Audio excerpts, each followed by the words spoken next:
Elle est bouquiniste sur les quais de Seine et elle envoie un jour un manuscrit à Gallimard qui raconte la vie d'une bouquiniste sur les quais de Seine. Seulement voilà, à l'heure où tous les ouvrages envoyés chez Gallimard et qui racontent la vie des bouquinistes sur les quais de Seine se font refouler, Camille Goudot, elle, est éditée à la NRF et avec un roman, Les chats éraflés, qui nous emmène loin, très loin, dans l'errance et la vérité des choses. Camille Goudot, bonjour. Bonjour. C'était quoi pour vous Gallimard ? Alors Gallimard, c'était un peu la maison d'édition à laquelle j'accéderai jamais. Ouais. C'est une légende, hein, c'est le titre en rouge et sa couverture ivoire. Et en fait, la question, c'est peut-être plus maintenant que j'y suis, qu'est-ce que c'est ? Ouais. C'est l'endroit... Avant-après ? Avant-après. Avant, c'était pas possible. Et puis maintenant, c'est plus une porte qui m'a été ouverte pour que je puisse continuer à progresser dans mon écriture avec des personnes exigeantes et qui me laissent occuper un espace que j'aime et que je peux m'approprier aussi.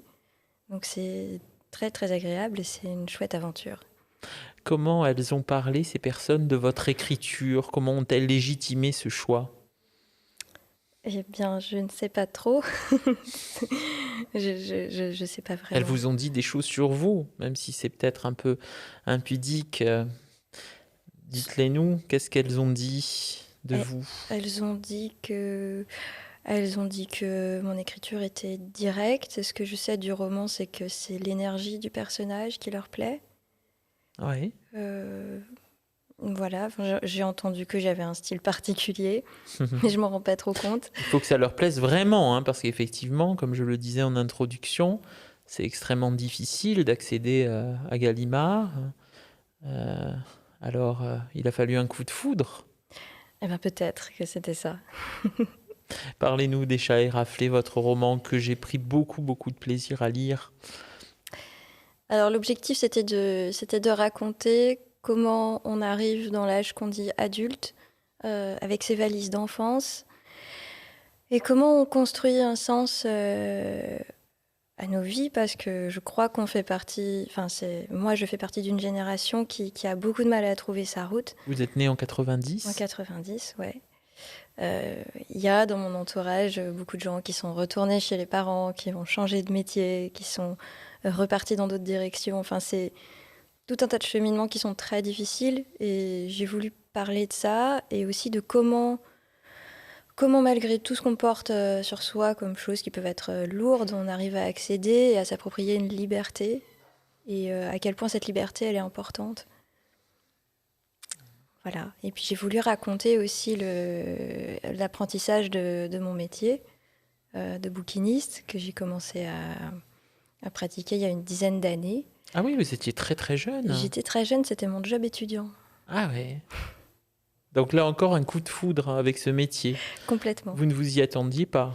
Non, pas du tout. Je savais pas vraiment que j'allais faire ça. Je m'orientais plutôt vers les métiers du cinéma. D'accord, vous étiez à la fac ? Oui. À la fac de cinéma ? Oui, j'étais à Nanterre en cinéma. Et j'ai abandonné mon master. J'ai fait un peu d'assistanat à la mise en scène, de scénario. Puis j'ai fait des allers-retours entre le métier de bouquiniste et d'autres choses.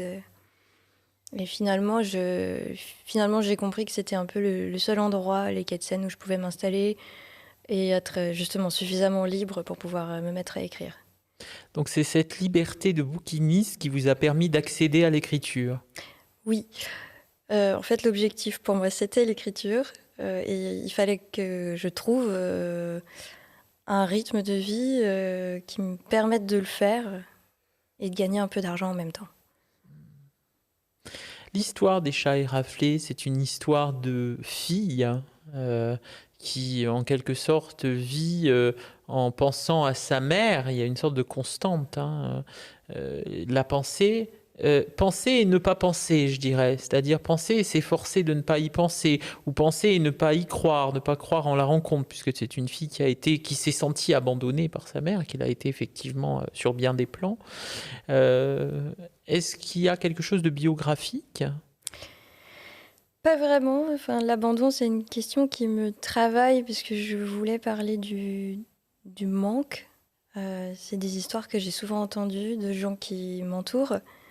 Et ouais, j'avais envie d'en parler. Et puis la solitude, la solitude et des présences qui sont pas là, mais qui sont là, enfin qui flottent chez quelqu'un, ça me permettait aussi de développer un parcours un peu compliqué de ce personnage qui s'appelle Swazik. Swazik, oui.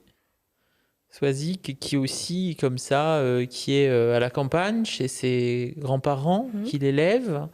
Ses grands-parents en grande difficulté psychologique, alcoolique, ravagés en quelque sorte, C'est ça. dans l'impossibilité finalement d'exister pour eux-mêmes, dans le regret aussi. À un moment donné, il y a un très beau passage où la grand-mère de Swazik lui dit « Mais moi aussi j'étais à Paris quand j'étais jeune ». Qui lui fait entendre qu'elle sait, qu'elle n'est pas sans savoir ce qu'elle vit. Donc on passe comme ça de la campagne à Paris, la capitale, qui est loin d'être la ville lumière, qui est plutôt une ville où justement Swazik se perd, se retrouve, une sorte d'errance, mais d'errance jamais dépressive, c'est-à-dire je dirais que c'est un personnage qui est très bien organisé finalement psychologiquement. Il y a quelque chose d'une grande stabilité, il y a une vraie jugeote, une vraie intelligence des sentiments également à travers les gens qu'elle rencontre, les choix qu'elle fait. Oui, elle a une confiance de base qui est là, que moi, contrairement à elle, peut-être j'avais pas forcément. Mais j'avais besoin qu'elle l'ait, parce que c'était c'était la base pour qu'elle puisse s'en sortir. Et puis, vu que je voulais montrer aussi tout un tas d'humanités que moi, je croise tous les jours dans mon métier, qui sont éraflées, un peu abîmées. Ah, ça y est. Voilà. Donc on a la raison pour laquelle vous utilisez le mot éraflé dans le titre. Bah, c'est ça, c'est que c'est pas complètement blessé, mais c'est les frottements de la vie qui font que on arrive à un certain état. Concernant ce métier de bouquiniste, est-ce que vous pouvez nous parler de ces grandes figures que vous avez rencontrées en 10 ans? Il y a plein de gens, alors. J'imagine qu'il y a le fétichiste, il y a le collectionneur, il y a le badaud qui veut acheter des tours Eiffel et des petits princes, puisque vous disiez vous dites dans le livre que le Petit Prince est encore l'ouvrage qui se vend le plus sur les quais de Seine. Oui, je crois que c'est un des ouvrages qui se vend le plus en général d'ailleurs, depuis les années 50, il me semble. Et oui, là, avec cette année compliquée et l'absence de touristes, on vend beaucoup moins le Petit Prince qu'avant. Mais avec l'étranger, la peste, Harry Potter et les Jules Verne, ça reste ce qu'on vend le plus et le mieux, quoi. Alors, ces personnages.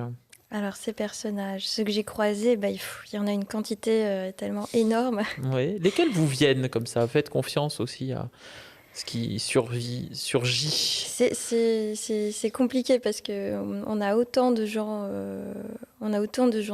très très paumés qui ont vraiment besoin de parler, d'aide, etc., que de gens qui sont juste de passage, qui reviendront jamais, et qui savent même pas ce que c'est qu'un bouquiniste. Ils passent devant les boîtes vertes et puis c'est...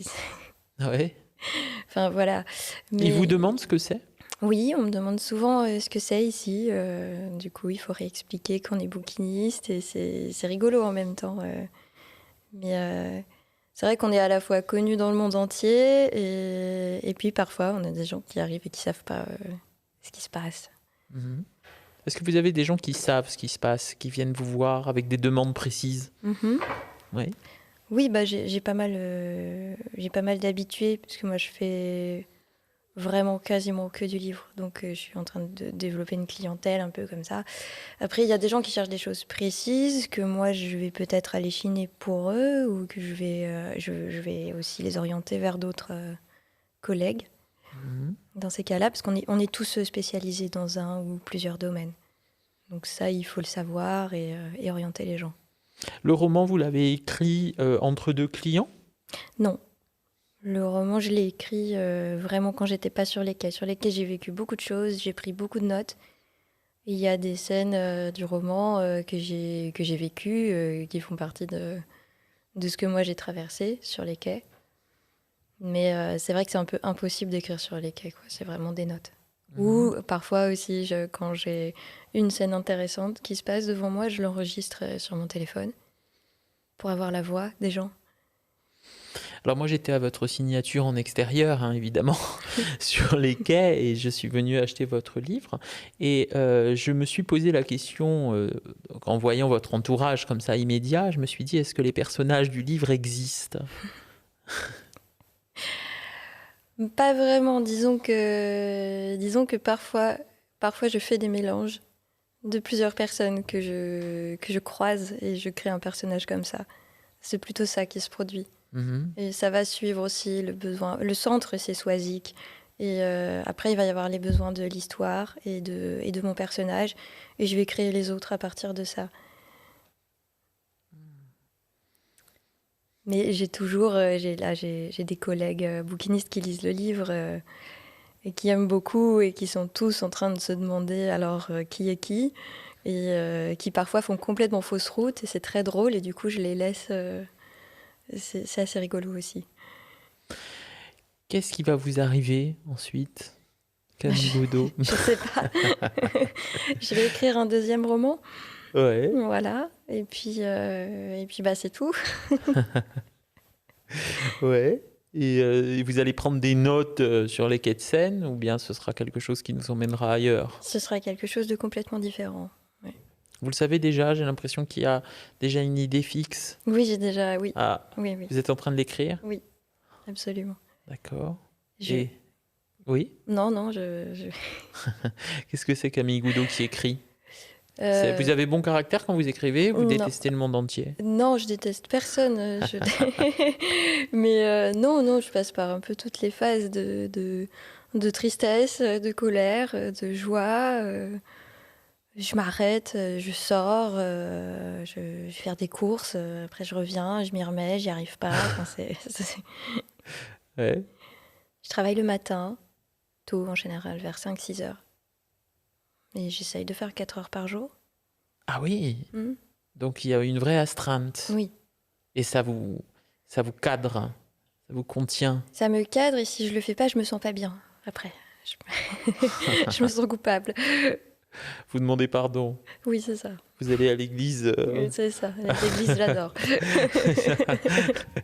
au confessionnal. Donc il y a cette envie de continuer, évidemment, hein, puisque là on vous a dit oui, quelque part. C'est le monde qui vous dit oui. Bah, le monde, je sais pas, mais en tout cas, 1 ou 2 personnes. Et puis les retours que j'ai des lecteurs, pour l'instant, sont bons. Mhm. Je crois que on me dit que le livre est simple, très accessible, et c'est ce que moi je voulais faire. D'une grande pureté. Merci beaucoup Camille Goudot d'avoir été l'invitée de Fais voir la bête. Merci à vous.